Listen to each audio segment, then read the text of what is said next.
I'd just like to take a moment to reflect on how disgustingly broken Combo Druid is on the Wild Mode ladder at the moment.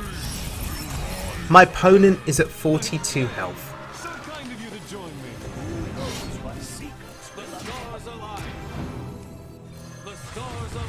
So we're just going to line a few stars. Bran, Bronzebeard, Aviana, Kun, return to hand effects. Yeah, this game, I don't know what to say anymore. Psych Melon is of course the card that's broken here. It allows you to draw all of your combo pieces very, very quickly. And the number of times I've played against this deck at sort of rank 1, rank 2. And what won me the game was Psych Melon on 4, Ramp on 5. That was my turn 9. It actually wasn't turn 9. I'd ramped into that turn 9. This was before turn 9, if you're counting normal Hearthstone turns. So anyway, just wanted to take a moment to reflect on how disgusting Combo Druid is. And no, that is not the focus of today's video. I got to rank 1 and I was like, okay, what should I play? I want to get Legend, what should I play? I played 2 games with Combo Druid and I thought, oh my god, this feels so dirty. And I thought, okay, no, I'm not playing it. I'm going to play what I deem to be a slightly more fun and honest deck. And that's the deck that you see before you now. Slizzle466's Even Weaponized Pinata Shaman. Now, I've played different iterations of this deck over the last, what, 2-3 months, and it's done really, really well for me. And this season, the August season, is no different. It got me Legend again, so I just wanted to celebrate that. So, what's special about this deck? Well, its author, Slizzle466. Do yourselves a favour, if you're into Wild Mode, follow this dude on Twitter, follow him on Twitch. Very sort of a very innovative player, always seems to get high Legend on Wild Mode, and you know, gives out very good advice. He's very interactive with his chat, so if you guys have questions, post them in his Twitch chat, he'll always answer them. Super cool dude. And whenever I play his decks, I seem to have this massive increase in positive RNG. I don't know why. Things just seem to go really, really well for me. And, you know, I'm not just saying that for the sake of saying it. I have proof. I have evidence. Look at my channel over the last 3 months and you'll see videos based on Slizzle decks. They always do really well for me. I either get rank 1 or I get Legend when I play his decks on Wild Mode. I don't know why. When I play his decks, I seem to have more luck than him when he plays his own decks.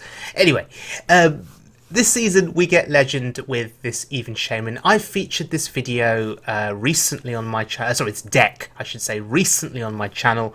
And we're featuring it one more time. This is not the most up-to-date version of the deck.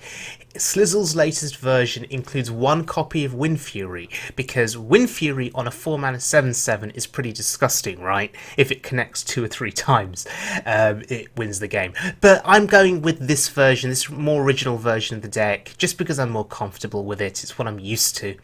And maybe I'll get around to updating it and seeing how that works out for me. But anyway, for now, we're going to be focusing on this particular version without Windfury. And what is special about this deck is that if you get an early board going, this deck can just snowball out of control very, very quickly. The turn 1 hero power from Even Shaman into a Flame Tongue Totem, for example, can get that snowball effect going. Into, let's say, a 4-mana 7/7 that goes uncontested for a couple of turns, and then very, very soon, by sort of turn 7 or turn 8, you may find that you've got lethal, or even before then. So the deck is strong in that sort of early to mid-game setting, and if they can't remove your stuff early, then your opponent tends not to recover.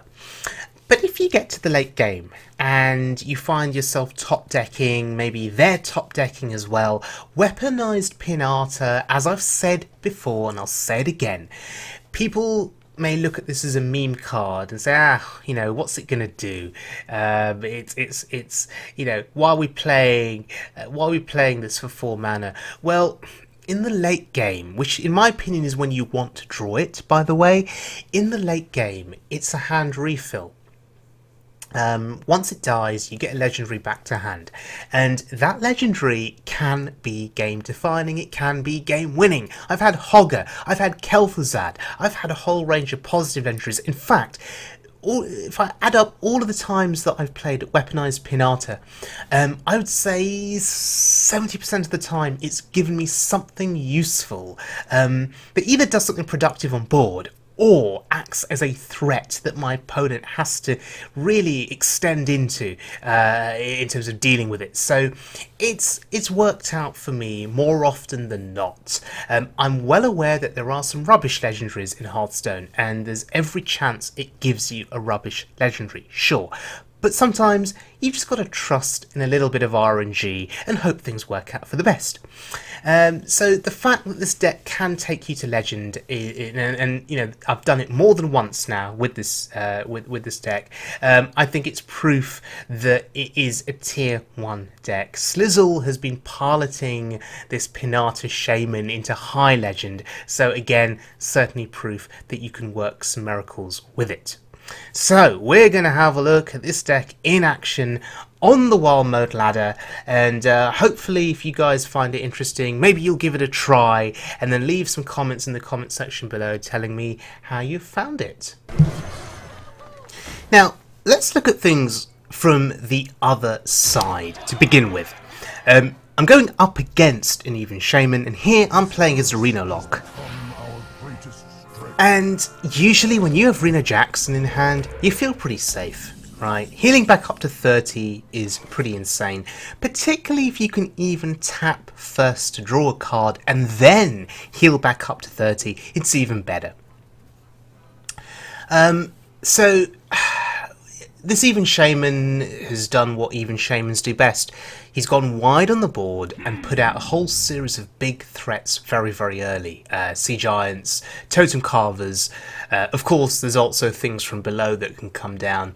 But once those threats come down early and if they stick onto the board, healing up with Reno to 30 actually doesn't do very much at all. But we'll tap here and okay, there's Zola. And usually that would be a reason to celebrate, because I can Zola the Reno back to hand, heal up to 30 again. But the problem is, we cannot clear this disgustingly massive board. And in fact, with the Crackle, he just had lethal. So Reno Jackson did nothing for me. So that is the power of Even Shaman once it gets a wide board. Alright, let's look at my first game here, my first real game in this video as we march towards Legend, playing as Slizzle's Even Shaman here. Going up against a mage, and I'm keeping the eel. It's just really good 2-drop. That burst damage could often be enough to clear a small enemy minion. And I'm keeping the Jade Lightning. Why? Jade Lightning is good against cards like Mana Worm, as you can just see that he's played. It'll clear the sort of the medium-sized threats that this mage will play, like Tempo Mage, Mana Worm. If he plays the Crystal Runners, maybe a Spell Power, Totem plus a Jade Lightning can be pretty effective. Now, normally, Even Shaman on turn 1 would just Hero Power. But he played a Mana Worm, and I felt the need to coin out the eel just to get something on board and to damage that Mana Worm. So now we have a choice. It's Totem Golem or Maelstrom Portal. If I Maelstrom here, I clear the entire board, which I think is more important perhaps. Totem Golem is a bulky minion, it's a 4 health minion, difficult for him to clear, but it does leave something up on his board, which I prefer not to do. So, we have the board, and he plays another mana worm, of course. And he has a secret up. So, we can test for explosive runes here. It's not explosive runes. Would I have been sad if it was? Possibly. Possibly. Losing the Totem Golem doesn't feel great. But I guess I'd rather lose the Totem Golem to explosive runes rather than losing Thing from Below. Now I find that fireball really interesting. He used the fireball on the minion. That means there's going to be less burn going to my face as this game progresses. Now, with the weapon equipped, sort of debating over whether or not to hit the mana worm with it. You have to be really careful with your health total against a mage of this nature, because they just burn you down so quickly. Before you know it, you're dead. But I felt okay bumping in there with my face, just because I want to kill this mana worm as quickly as possible. Now I know I've got Jade Lightning in hand, which could have killed it, but if that's counterspell, then my Jade Lightning gets countered. He's torching a 1/1. That's really interesting. Really, really interesting. I don't even know if that's correct. I mean, I know he probably wants to get the Roaring Torch into his deck, get it shuffled in, but it just seemed like a waste. And now I've controlled the board. I have firm control of this board. That Thing from Below is going to be doing a lot of face damage unless he can deal with it.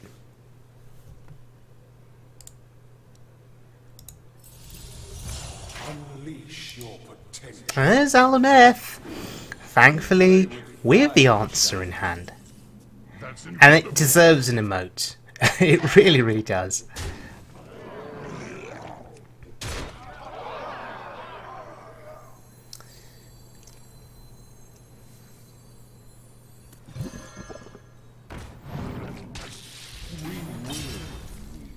Right, there's explosive runes, fair enough. And we get the Pinata down. So, weaponized Pinata, seeing some play here. In the end though, I suspect this mage will be dead before we get any real value from whatever legendary comes out of it. There's the second fireball into a minion. He's spending all of his time clearing my board and ignoring my face here. That feels pretty good.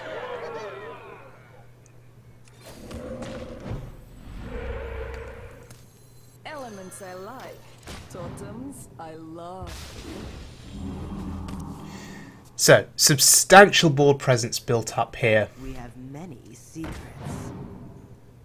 An incredible discovery. Here come a few more secrets, perhaps.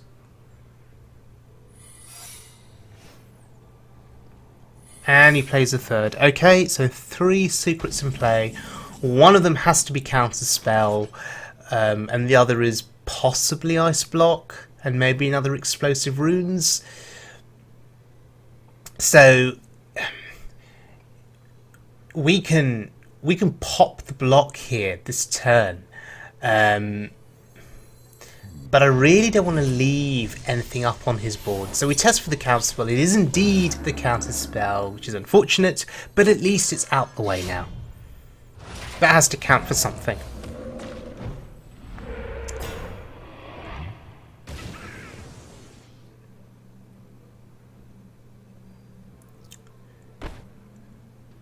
So my playstyle can be hyper defensive, really, really defensive. So it's a choice between popping the block or trading. And actually, I could still pop the block. I had forgotten for a moment. Oh, it's not Iceblock. I'd forgotten for a moment that the Flame Tongue Totem would have buffed up the Healing Totem. So I was agonising over pop the block or trade, pop the block or trade. Oh, actually I could pop the block as well. It worked out in the end, and it wasn't Iceblock.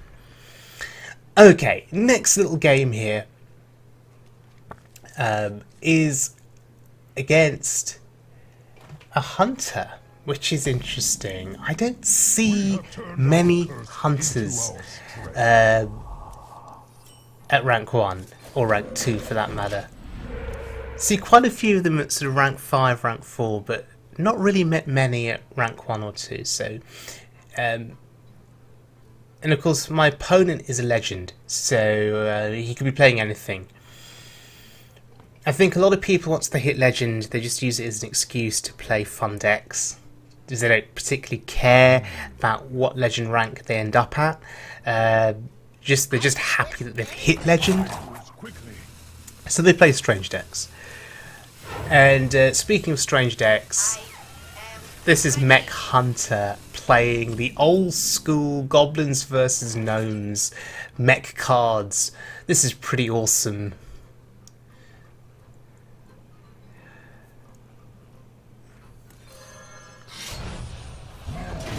Ordering here, very, very important to kill the mech first and then kill the other minion. But yeah, as I've sort of bounced back and forth between ranks 1 and 2, I've not met many hunters. And to see a Mech Hunter, it's a real novelty.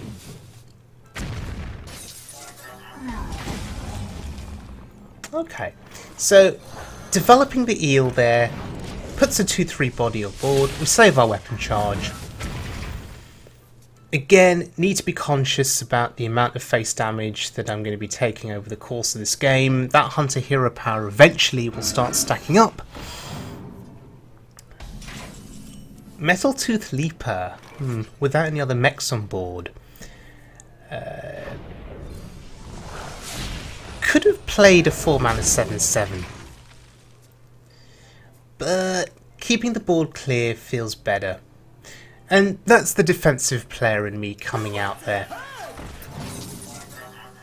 Perhaps developing 4-mana 7/7 was the better play, I don't know. I mean, it would have allowed me to whack him in the face on the following turn.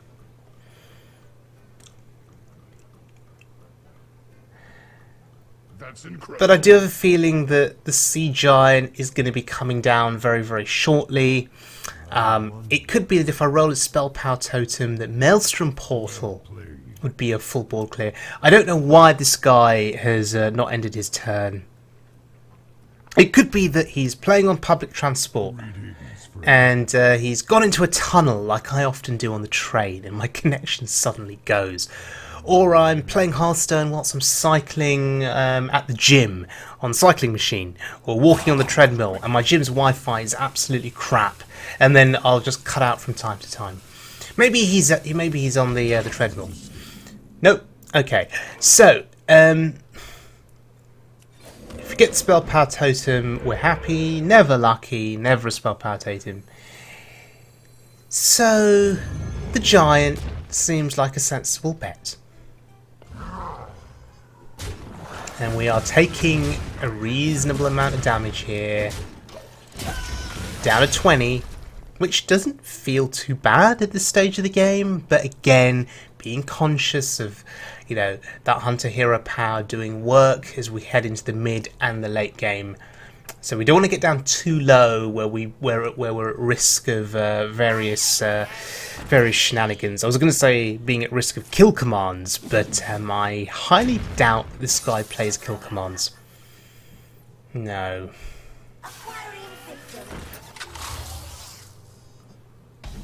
Interesting. We need to kill that poison minion.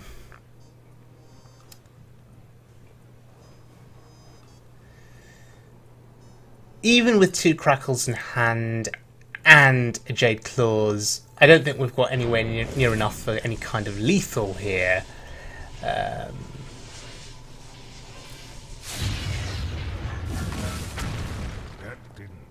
And again, my face is continuing to take this damage. So I choose to use the Maelstrom Portal to clear 1 minion, rather than using the Jade Claws.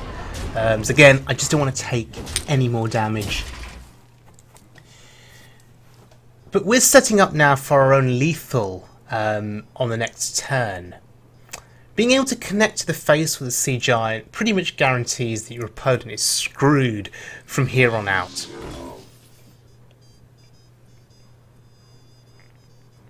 And that's not going to be enough to save him.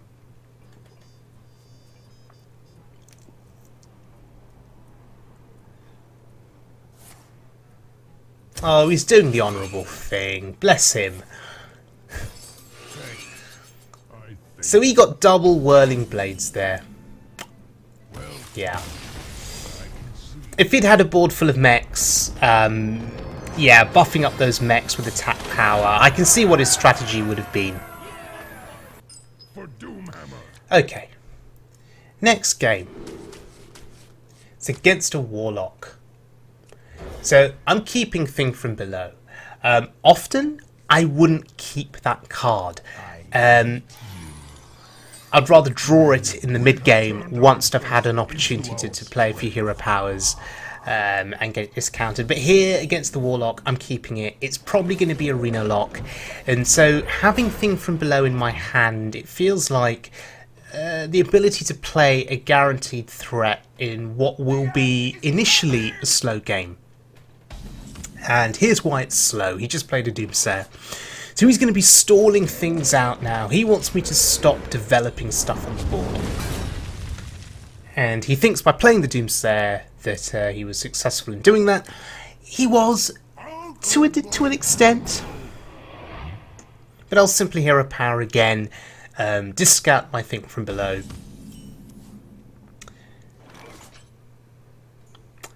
Or we could just start off by playing the Totem Golem. That's really strong here. Okay, so double discount there on Thing from Below. Just need to decide the right time to play it. So, how do you beat the Renolock? It's simple. Well, simple in theory, not so simple in practice. You basically need to develop a board that they're going to struggle to clear. And a board that is, you know, resistant to Reno Jackson, that even if they Reno back up to 30, you can still smash them in the face and win. That's the kind of board that you want to develop.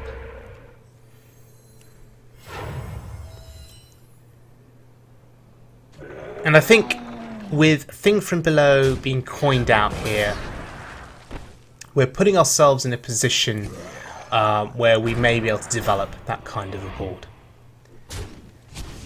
Now, in case he's got Defile, decided that I wanted to make the trade there into his minion. Also wanting to make sure there are no 4 health minions on board, so that if he does Defile, my Thing from Below survives because it is at 5 health. Everything else will die, but the Thing from Below will survive. So yeah, being ultra conscious of Defile. And there it is. And yeah, Thing from Below surviving. That's pretty good. That's going to mean 5 extra damage to his face. And I want to protect my Thing from Below.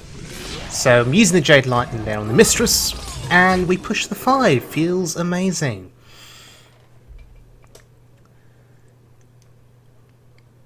So what can he do to clear this board? Okay.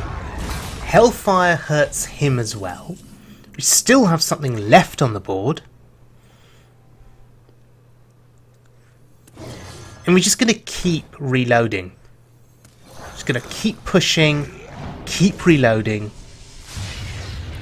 and hope this board sticks. We've seen a Defile, we've seen a Hellfire. That's a Godfrey, so he's going through all of his board clears here.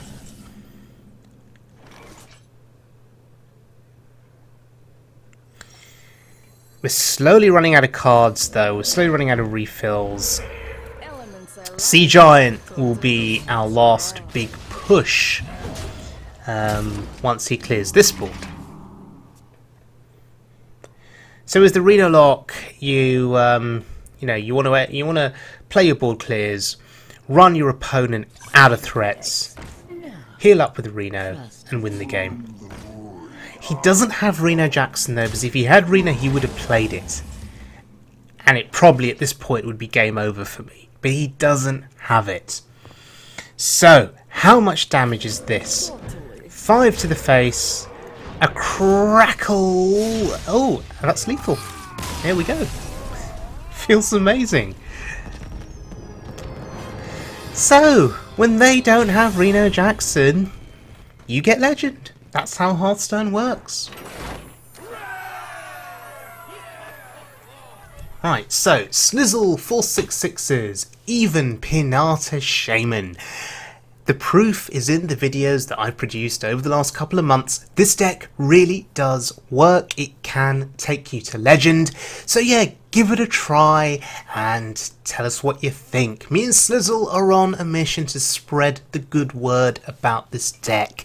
I think weaponized Pinata deserves a bit more attention than people have been giving it. So yeah, give it a try. Tell us what you think. Now, before I go, I just wanted to say that I am giving away 30 Boomsday packs. That's going to be 15 packs each to 2 people. And that is a thank you from me to you guys for all of your support over the last couple of years. Really appreciate all of the comments that people leave on my videos. Really appreciate the fact that some people do find my videos useful and accessible. So as a thank you from me to you for all of your support, I'm giving away these packs. The instructions about the giveaway are in the video description, so please read the description carefully. But in essence, what I need you to do is one of 2 things. Firstly, you need to be a subscriber. The second thing is that you need to leave a comment in the comments section of this video telling me what the most effective Boomsday deck you've played has been over the last couple of weeks since Boomsday expansion was released. So leave that comment in the comment section below and you'll be in with a chance of winning 15 packs. That's going to be 15 packs to each person, total of 2 people, which is a total of 30 packs. So, thanks once again for joining me everyone, and I'll see you guys all again very soon for more Wild Mode fun.